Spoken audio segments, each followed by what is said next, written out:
BNN Muara Enim berhasil mengamankan seorang pemuda saat akan mengambil paket kiriman di sebuah loket. Dari tangan pemuda tersebut didapati satu paket diduga tembakau jenis gorila yang dimasukkan dalam botol minuman. Badan Narkotika Nasional Muara Enim mengamankan seorang pria muda yang tertangkap tangan saat mengambil pesanannya berupa narkotika jenis sintetik cannabinoid atau tembakau gorila di salah satu loket jasa pengiriman. Dari tangan tersangka, petugas BNN berhasil mendapati satu buah tumbler atau tempat minuman botol yang berisi satu paket barang diduga narkotika dalam plastik klip seberat kurang lebih 8 gram. Tersangka yang bernama Redo Alaf Pamungkas ini ditangkap setelah petugas mendapatkan informasi dari BNN Pusat bahwa ada pengiriman narkotika jenis tembakau gorila ke wilayah Kabupaten Muara Enim.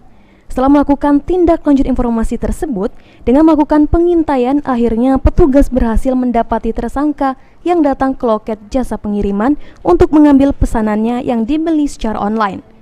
Di lokasi, pria muda yang bekerja di salah satu perusahaan swasta ini mengatakan bahwa barang tersebut merupakan ondernil mesin print, namun setelah dibuka, benar saja petugas mendapati tembakau yang dibungkus plastik dan diduga psikotropika jenis ganja sintetis. Kepala BNN Muara Enim AKBP Irzan Haryono, kalau penangkapan tersangka penyalahgunaan narkotika jenis tembakau gorila ini merupakan kasus yang pertama di Muara Enim. Saat ini pun pihaknya terus melakukan penyelidikan dan pengembangan kasus terkait dari mana asal barang tersebut, serta akan berkoordinasi dengan pihak Polres terkait peredaran narkotika jenis serupa di Muara Enim. Pesanan paket tersangka ini senilai 500.000 yang nantinya akan menjadi sekitar 25 linting yang dijual seharga 40.000 sampai 100.000 satu linting. Pesanannya satu paket. Dia ada dua paket ya, cuman kalau yang satunya masih dalam kita kembangkan sebenarnya. Kalau untuk pasal yang dikenakan Bang sebenarnya?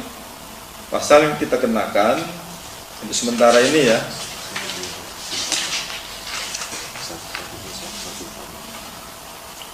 (114) sama 112 seperti itu. Ancaman hukumannya?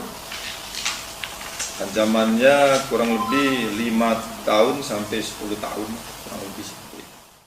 Sementara itu, menurut keterangan pegawai jasa pengiriman, pihaknya tidak mengetahui barang apa yang dikirim pelanggan. Mereka hanya mengirimkan dan menerima paket sesuai dengan alamat yang dituju.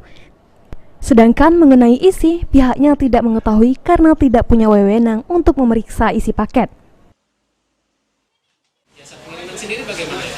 Ini kalau kami itu Kak, terus terang saya jujur ya, kami cuma hanya mengantar aja. Kami tidak tahu mengetahui bahwa isi paketnya apa. Gitu ya? Iya Kak. Jadi sesuai dengan ordernya itu? Iya.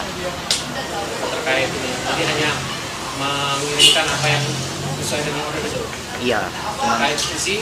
Kalau masalah isi kami nggak tahu menahu. Mardiansyah, PAL TV.